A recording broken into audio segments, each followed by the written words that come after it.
ഇന്നത്തെ കാലത്ത് ജീവിതത്തിലെ ഏറ്റവും വേദനാജനകമായ കാര്യം അത് നമ്മുടെ ജീവിതത്തെ മറ്റുള്ളവരുടെ ജീവിതവുമായി കമ്പയർ ചെയ്യുന്നതാണ്.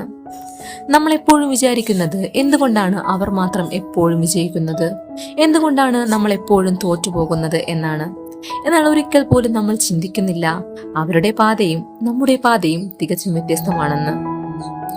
ഇന്നത്തെ സോഷ്യൽ മീഡിയ ഉപയോഗം കാരണം നമ്മൾ എപ്പോഴും മറ്റുള്ളവരുടെ ജീവിതവുമായി നമ്മുടെ ജീവിതം താരതമ്യം ചെയ്തുകൊണ്ടിരിക്കുകയാണ്. ഇങ്ങനെ താരതമ്യം ചെയ്യുന്നത് നമ്മുടെ ജീവിതത്തിലെ കുറിച്ചുള്ള പ്രത്യാശ കുറഞ്ഞു വരികയും സങ്കടം കൂടി വരികയുമാണ് ചെയ്യുന്നത്. ശ്രദ്ധിക്കുക, കടലിലെ മീൻ വിചാരിക്കുകയാണ് എനിക്ക് ആകാശത്തിലൂടെ പറന്നു പോകുന്ന പറവകളെ പോലെ പറക്കണമെന്ന്. അതിനൊരിക്കലും കഴിയുന്നതല്ല. അതിന്റെ ജീവിതകാലം മുഴുവനും അതിനുവേണ്ടി ചിന്തിച്ചാലും മീനിനൊരിക്കലും കഴിയില്ല. ഒരുപക്ഷെ അതിന് ആ കടലെ മുഴുവൻ നീന്തി മുറിച്ചു കടക്കാൻ അതിന് കഴിഞ്ഞേൽക്കും. എന്നാലും പറവകളെ പോലെ പറക്കാൻ കഴിയുന്നതല്ല. അതുകൊണ്ട് തന്നെ ശ്രദ്ധിച്ചു കേൾക്കുക. ഈ കഥയിലെ ഓരോ വരിയും നിങ്ങളുടെ ചിന്താഗതിയെ മാറ്റിമറിക്കുക തന്നെ ചെയ്യും. ഒരിടത്തൊരിടത്ത് ഒരു ടൗണിനടുത്തായി ഒരു ഗ്രാമമുണ്ടായിരുന്നു. ആ ഗ്രാമത്തിനടുത്ത് വളരെ മനോഹരമായ ഒരു കാടുണ്ടായിരുന്നു. ആ ഗ്രാമത്തിലാണ് നമ്മുടെ കഥാനായകനായ അരുൺ താമസിക്കുന്നത്. അരുൺ വളരെയധികം ഹാർഡ് വർക്കിങ്ങും ദയാലുവുമായിരുന്നു. എന്നാൽ അവനെപ്പോഴും മറ്റുള്ളവരുമായി താരതമ്യം ചെയ്ത് അവനെപ്പോഴും സങ്കടത്തിലായിരുന്നു. എന്റെ കൂട്ടുകാരനായ അഭിജിത്തിനെ അവൻ കാണുമ്പോൾ എന്തുകൊണ്ടാണ് ഇവൻ എപ്പോഴും എന്നെക്കാൾ ടോപ്പറാകുന്നത്, ഞാൻ മാത്രം എന്താ ഇങ്ങനെ താഴ്ന്നു പോകുന്നത്, തോറ്റുപോകുന്നത് എന്നാണ് അവൻ വിചാരിക്കുന്നത്. അവന്റെ വീട്ടിന്റെ അടുത്തുള്ള ദീപക് അവനെക്കാളും പണക്കാരനായിരുന്നു. അപ്പോൾ എപ്പോഴും അരുൺ വിചാരിക്കുമായിരുന്നു എന്തുകൊണ്ടാണ് അവൻ മാത്രം ഇത്ര പണക്കാരനായത്, എന്തുകൊണ്ടാണ് എനിക്ക് മാത്രം പണക്കാരനാകാൻ സാധിക്കാത്തത്. ഇനി ഏതെങ്കിലും ഒരു മനുഷ്യൻ നന്നായി ഓടുന്നതായി അവൻ കണ്ടു കഴിഞ്ഞാൽ അവൻ വിചാരിക്കും എന്തുകൊണ്ടാണ് എനിക്ക് ഇത്രയും നന്നായിട്ട് ഓടാൻ കഴിയാത്തത്, ഞാൻ അതിനേക്കാളും പുറകിലാണല്ലോ എന്ന്. അങ്ങനെ എപ്പോഴും അവൻ ഇത്തരത്തിലുള്ള വിഷമത്തിലായിരുന്നു.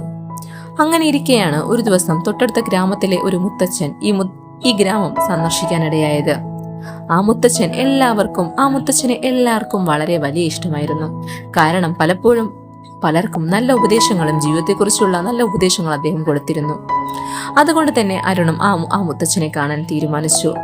മുത്തച്ഛൻ അടുത്തേക്ക് ചെന്ന് അവൻ ചോദിച്ചു, അല്ലയോ മുത്തച്ഛ, ഞാൻ നല്ല ഹാർഡ് വർക്കിംഗ് ആണ്, ഞാൻ നന്നായി പരിശ്രമിക്കും. പക്ഷെ എപ്പോഴും ഞാൻ മറ്റുള്ളവരുമായി താരതമ്യം ചെയ്ത് എപ്പോഴും ഞാൻ ദുഃഖത്തിലാണ്. എനിക്കൊരിക്കലും അതിനെ മാറ്റാൻ കഴിയുന്നില്ല. എങ്ങനെയൊക്കെ മാറ്റി തിരിച്ചു വിട്ടിട്ടും ഞാൻ എപ്പോഴും മറ്റുള്ളവരുമായി താരതമ്യം ചെയ്തുകൊണ്ടേയിരിക്കുന്നു. ഞാൻ എന്ത് ചെയ്യണം? എനിക്കൊരു പരിഹാരം പറഞ്ഞു തരാമോ?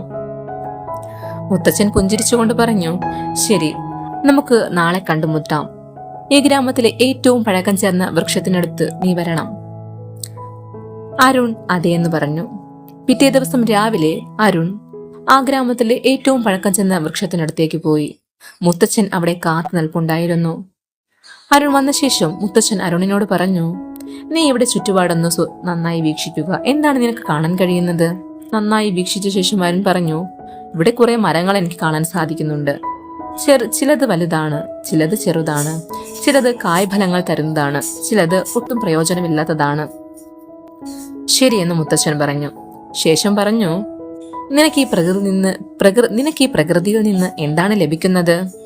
അരുൺ പറഞ്ഞു, എന്റെ മനസ്സിന് വളരെയധികം സമാധാനവും സന്തോഷവും കിട്ടുന്നുണ്ട്. മുത്തച്ഛൻ അടുത്തതായി ചോദിച്ചു, നീ ആ നിൽക്കുന്ന ആപ്പിൾ മരത്തിനെ കാണുന്നുണ്ടോ?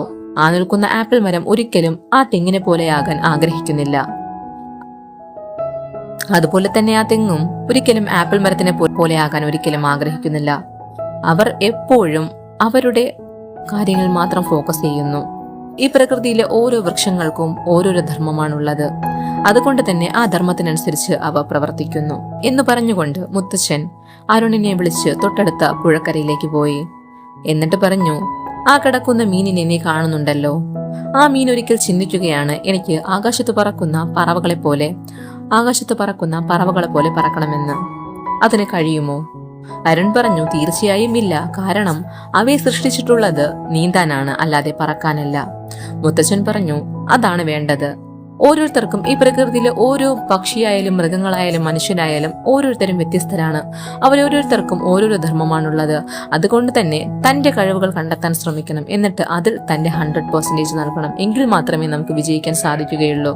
കടലിലെ മീനിനൊരിക്കലും ആകാശത്തിലെ പറവകളെ പോലെ പറക്കാൻ കഴിയില്ല. അതുകൊണ്ട് തന്നെ അതിനെക്കുറിച്ച് ചിന്തിക്കേണ്ട കാര്യവുമില്ല. അരുണിന് പുതിയൊരു ജീവൻ കിട്ടിയതുപോലെ തോന്നി. പിറ്റേ ദിവസം മുതൽ അവൻ മറ്റുള്ളവരുമായി താരതമ്യം ചെയ്യുന്നത് നിർത്താൻ തുടങ്ങി.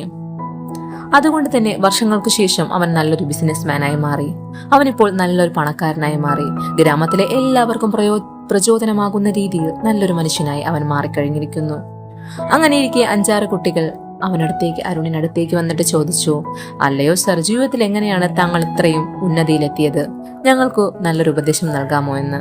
അരുൺ പുഞ്ചിരിച്ചുകൊണ്ട് പറഞ്ഞു, ഒരിക്കലും നിങ്ങളുടെ ജീവിതം മറ്റുള്ളവരുടെ ജീവിതവുമായി കമ്പയർ ചെയ്യരുതെന്ന്. ഈ കഥ നിങ്ങൾക്ക് ഇഷ്ടമായെങ്കിൽ ഈ വീഡിയോ ലൈക്ക് ചെയ്ത് ചാനൽ സബ്സ്ക്രൈബ് ചെയ്യുക. Thanks for watching.